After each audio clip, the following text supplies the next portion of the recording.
পূর্ববর্তী ক্লাসে আমরা সেন্টার অফ এ গ্রুপ পড়েছি। এখন যেটা হবে সেটা হলো centralizer of an element of a group. তাহলে চলো যাই, শুরু করি।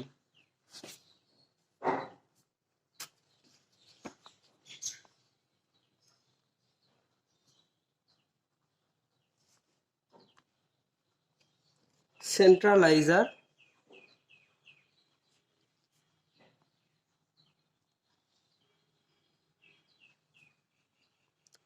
of an element in a group।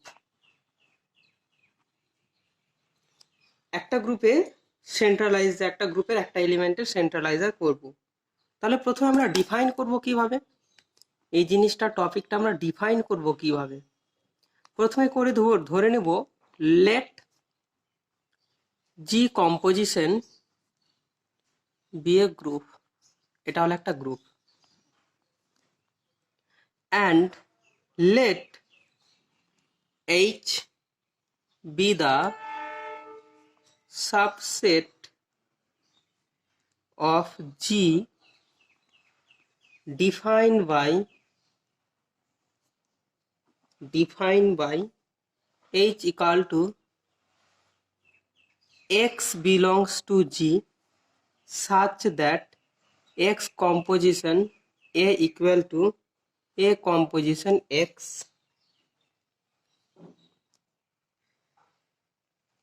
তাহলে আমি কি বললাম let G composition be a group. G composition হলো একটা group, let H be a subset of G. তাহলে এইচ হলো এমন একটা সাবসেট জি এর সাচ দ্যাট, যাতে করে যেটাকে ডিফাইন করতে পারি আমরা H equal to X belongs to G, অর্থাৎ জি এর সেই সমস্ত এলিমেন্ট থাকবে যে সমস্ত এলিমেন্ট কি হবে এর সাথে একটা ফিক্সড এলিমেন্ট এর সাথে কমিউট করবে, মানে কমিউটেটিভ প্রপার্টি হোল্ড করবে। তাহলে আমি স্পষ্ট বুঝতে পারলাম এখানে যে এইচটা হচ্ছে একটা সাবসেট জি এর, যেখানে সেই সমস্ত এলিমেন্ট থাকবে জি এর যে সমস্ত এলিমেন্ট একটা ফিক্সড এলিমেন্ট এর সাথে কমিউট করবে।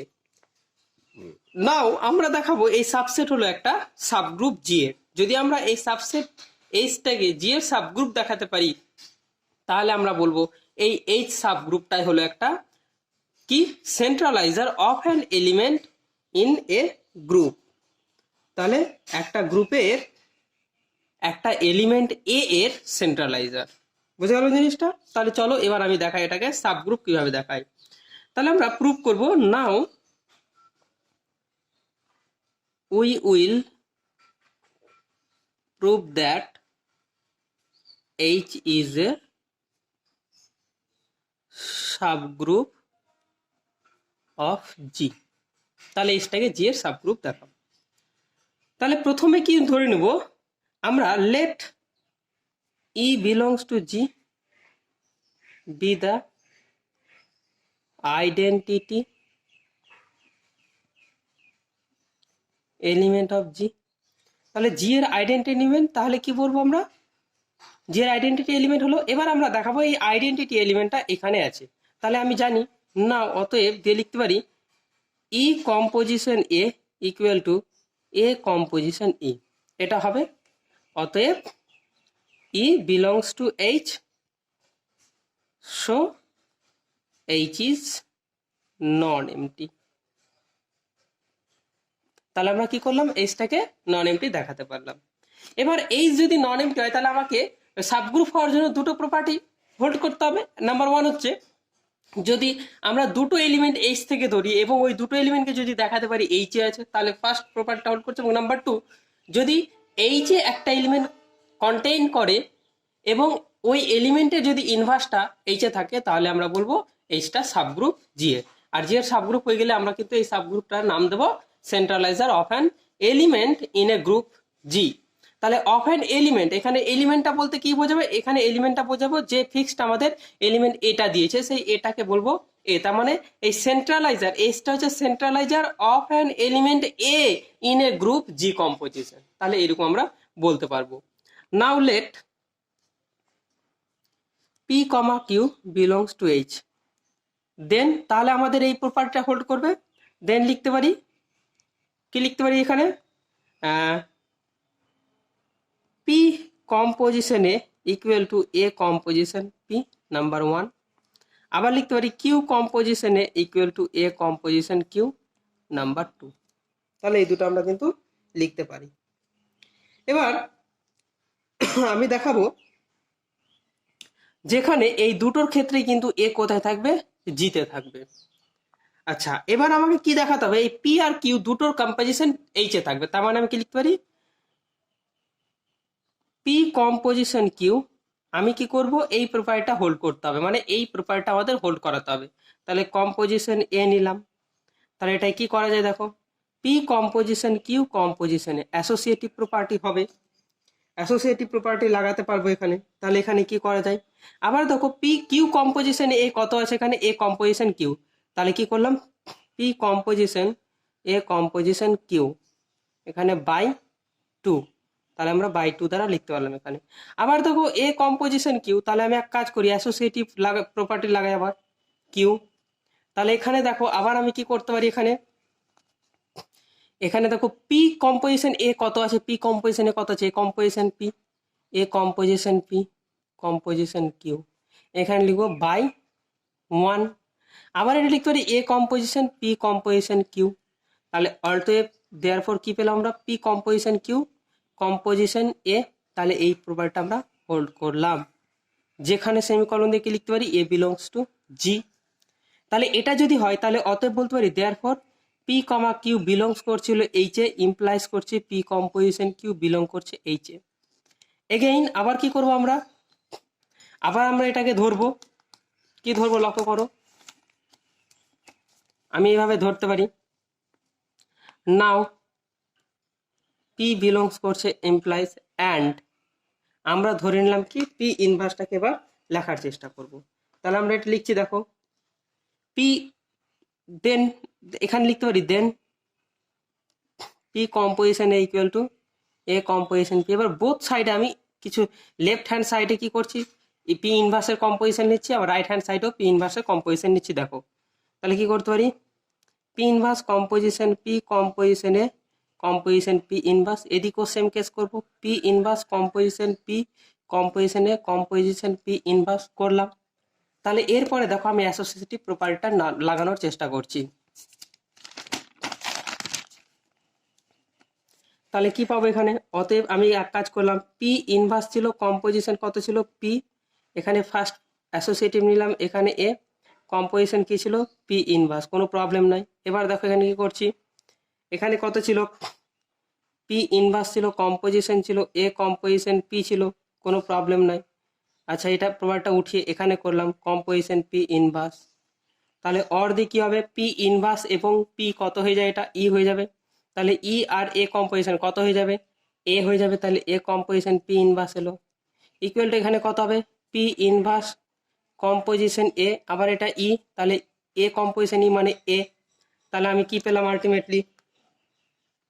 আলটিমেটলি পেলাম যেখানে কত হচ্ছে, এটা এ বিলংস করছে জি। অতএব বলতে পারি, অতএব এ কম্পোজিশন, আচ্ছা ঠিক আছে এটাই পেয়ে গেলাম, এখানে আমি কাজটা বলে দিতে পারি। তাহলে দেখো তো এইখান থেকে বলতে পারি দেয়ারফর পি ইনভার্স বিলং করছে এইচ এ, অতএব কি পেলাম আমরা, পি বিলং করছে এইচ ইমপ্লাইজ করলো পি ইনভার্স বিলং করছে এইচ এ। তাহলে অর্থাৎ কি বলতে পারি, অতএব H composition is a subgroup of G composition. তাহলে এবার কি করব, দিস সাবগ্রুপ ইজ কল্ড, এবার তুমি লক্ষ্য করো এখানে কাকে ফিক্স রাখা হয়েছিল, এ এলিমেন্টটাকে ফিক্স, তাহলে এই জন্য বলা হচ্ছে this subgroup is called the সেন্ট্রালাইজার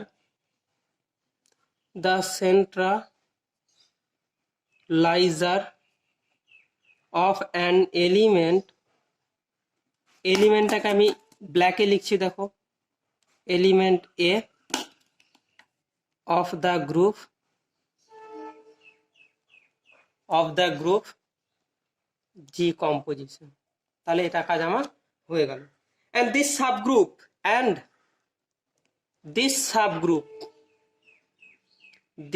subgroup is denoted by, কিভাবে ডিনোটেড করা হয়, ডিনোটেড বাই সেন্ট্রালাইজার মানে সিএ, সেন্ট্রালাইজার মানে কি সিএ দ্বারা ডিনোট করা হয়। তাহলে আলটিমেটলি আমরা কি পেলাম? আলটিমেটলি আমরা এটা পেলাম, তাহলে সিএ ইকুয়াল টু কি লিখবো? সিএ ইকুয়াল টু লিখবো আমরা এইরকম ভাবে, সেই সমস্ত জি এর সেই সমস্ত এলিমেন্ট থাকবে যাতে করে x composition equal to A composition x. তার মানে যেখানে এ বিলং করছে জি, তার মানে কি বলছে যে এটা হচ্ছে একটা ফিক্সড এলিমেন্ট। সেই সমস্ত সেন্ট্রালাইজার অফ অ্যান এলিমেন্ট এ মানে বোঝাচ্ছে যে এর সাথে যে সমস্ত এলিমেন্ট কমিউটেটিভ প্রপার্টি হোল্ড করবে, মানে কমিউট করবে, এটা হলো আমার ডিফাইন। তাহলে এটা গেল আমাদের কি centralizer of an element of a group. এবার আমরা পড়বো সাইক্লিক সাবগ্রুপ। তাহলে সাইক্লিক সাবগ্রুপটা কি চলো দেখে নিই। Cyclic subgroup,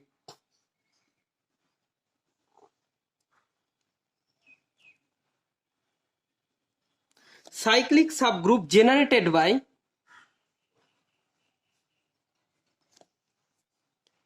an element। তাহলে এবার আমরা পড়বো cyclic subgroup generated by an element. কার এলিমেন্ট? একটা গ্রুপের।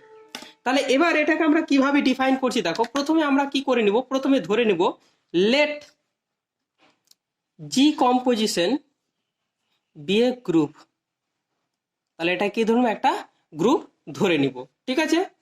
আচ্ছা, অ্যান্ড আমরা ধরে নেব and small A be an element, be an element of G. তাহলে স্মল এটা কি হলো? একটা এলিমেন্ট কার? জি এর। তাহলে let H be the subset of G defined by H equal to a to the power n such that n belongs to z। তাহলে আমরা কি করলাম এখানে দেখো, আমরা একটা let G composition be a group and A be an element of G. তাহলে A হলো জি এর একটা element. Let H be the subset of G, এইচটাকে আমরা একটা সাবসেট ধরে নিলাম কার? জি এর। ডিফাইন বাই, যেটাকে ডিফাইন করা হয় H equal to A to the power N such that N belongs to Z. তার মানে আমরা জি এর যদি একটা এলিমেন্ট এ হয় তাহলে আমরা এর পাওয়ারটা নিব একটা ইন্টিজার নাম্বার নিব, এবং এর ইন্টিজার নাম্বার নিয়ে তাহলে এই এন এর মানটা আমি চেঞ্জ করে করে করে করে যেটা পাবো, এ পাবো, এ স্কোয়ার পাবো, এ কিউব পাবো, এ টু দি পাওয়ার 4 পাবো, ডট ডট করে চলতে থাকবে। আবার এদিকে কি হবে? এ to the power -1, A to the power -2, A to the power -3, এইভাবে পাইতে থাকবো। তাহলে এই যে সাবসেটটা পাবো সেটাকে আমরা দেখাবো প্রথমে সাবগ্রুপ দেখাবো। যদি আমরা সাবগ্রুপ দেখাতে পারি তাহলে এই সাবগ্রুপটার একটা নাম দেবো cyclic subgroup generated by an element. তাহলে একটা এলিমেন্ট দ্বারা যেহেতু জেনারেটেড মানে এ টু দি পাওয়ার সামথিং, তার মানে এই যে এ দ্বারা জেনারেট করছে, তার মানে এই জন্য বলা হয় this subgroup generated by an element A. First of all, we have to prove that H is a subgroup of the group G composition. তাহলে চলো আমরা এখন দেখানোর চেষ্টা করব। তাহলে কি বলছে প্রথমে তাহলে দেখাই। নাও we will prove that, আমরা দেখাবো H is a subgroup of G composition। তাহলে এটা কাজ আমাকে দেখাতে হবে। চলো তাহলে কি করা যায়। তাহলে আমরা প্রথমে সাবগ্রুপ দেখাতে গেলে ফার্স্ট কাজ হবে এইচটাকে নন এমটি দেখানো, এইচটাকে নন এমটি দেখানো। তাহলে চলো নন এমটি দেখানোর চেষ্টা করি প্রথমে। আচ্ছা লেখো, তাহলে এখন let A to the power 1 equal to কে লিখতে পারি এ। তাহলে তুমি দেখো তো এই ওয়ানটা কি হচ্ছে, এই ওয়ানটা কি হচ্ছে? ইন্টিজার। তাহলে আমি বলতে পারি তাহলে এই এটা কোথায় থাকবে? এইচে। দেন বলতে পারি then H is a non empty subset of G. তাহলে এইচটা কি হচ্ছে? একটা non empty subset of G. এবার আমরা এইচ থেকে দুটো এলিমেন্ট ধরবো। Let P comma Q belongs to G. Sorry, হ্যাঁ ঠিক আছে, জি থেকে ধরলাম, অসুবিধা নাই। হোয়ার এটা এইচ থেকে ধরাটাই বেটার হবে, এইচ থেকে ধরাটাই আমাদের বেটার হবে। এটা এইচ থেকে আমরা ধরবো। তাহলে এবার আমি যদি এটা কোনো রকমে দেখাতে পারি যে পি কম্পোজিশন কিউটা এইচ আছে, তাহলে একটা প্রপার্টি হোল্ড করবে। তাহলে বলতে পারবো P equal to A to the power আমরা নিয়ে নিলাম S and Q equal to A to the power R for some S comma R belongs to Z. এটা আমরা করতে পারি। আচ্ছা, এবার কি করবো, পি কম্পোজিশন কিউ নিয়ে নিই। তাহলে কত হবে, A composition A to the power S composition A to the power R. তাহলে এখান থেকে একটা জিনিস বলতে পারি, দেখো তো বেস সেম, তাহলে কত হবে এ to the power s plus r. As যেহেতু s comma R belongs to Z integer, তাহলে এটা ইমপ্লাইজ করবে s plus r belongs to Z হবে। তাহলে অতএব বলতে পারি a to the power s plus r belong করবে এইচ এর। অতএব কি বলতে পারি, পি কমা কিউ বিলং করছে এইচ এ, ইমপ্লাইজ করলো পি কম্পোজিশন কিউ বিলং করছে এইচ এ। তাহলে একটা প্রপার্টি আমরা পেলাম। এগেইন আমরা কি করব, এগেইন আমরা এটা চেষ্টা করব পি বিলং করছে এইচ এ, তাহলে ইমপ্লাইজ করবে P equal to A to the power S for some S belongs to Z. Now P inverse, এটা কত লিখতে পারবো, পি টু দি পাওয়ার, এটা লিখতে পারবো a to the power s whole to the power inverse. তাহলে এটা লিখতে পারি আমি a to the power minus S.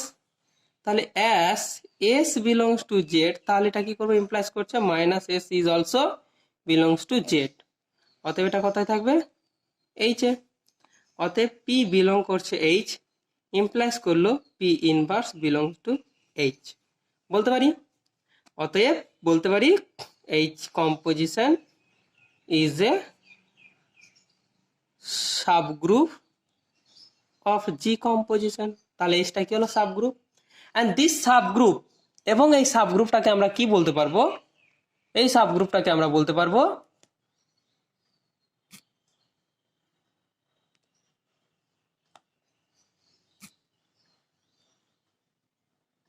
এই সাবগ্রুপটাকে, this subgroup is called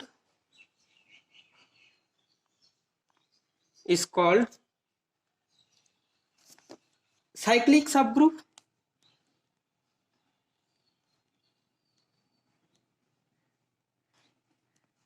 Generated by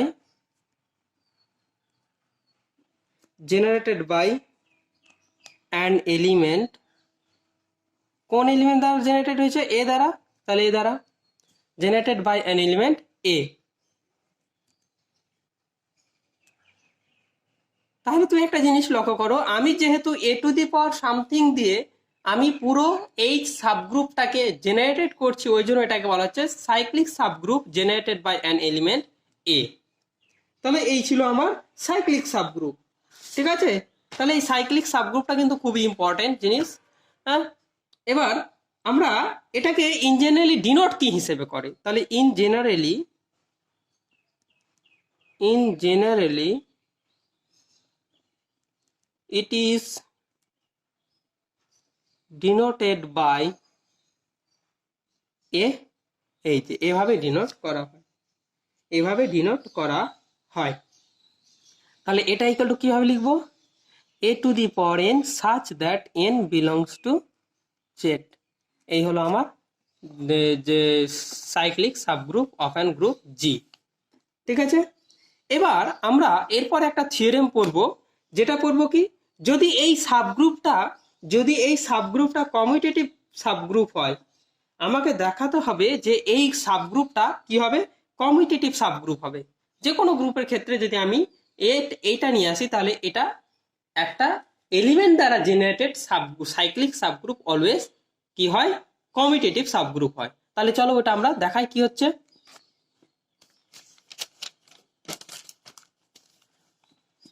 তাহলে আমাকে এরপরে যে থিওরেমটা প্রমাণ করতে হবে সেটা হচ্ছে theorem the cyclic subgroup generated by the element A is a commutative subgroup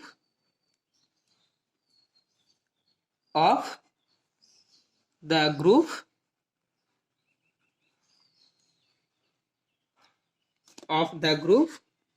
G composition. কি লিখবো? G composition which is given that where G composition is given, যেখানে কি হবে G compositionটা দেওয়া থাকবে আমাদের। কি করব তাহলে? আমরা এই সাইক্লিক সাবগ্রুপটাকে কমিউটেটিভ দেখাবো। তাহলে প্রুফটা কি করছি দেখো, let P, Q belongs to this subgroup. Be arbitrary two elements. এই দুটো কি হলো? দুটো আরবিট্রারি এলিমেন্টস আমরা নিলাম। তাহলে কি বলবো? দেন যেহেতু P, Q কি করছে?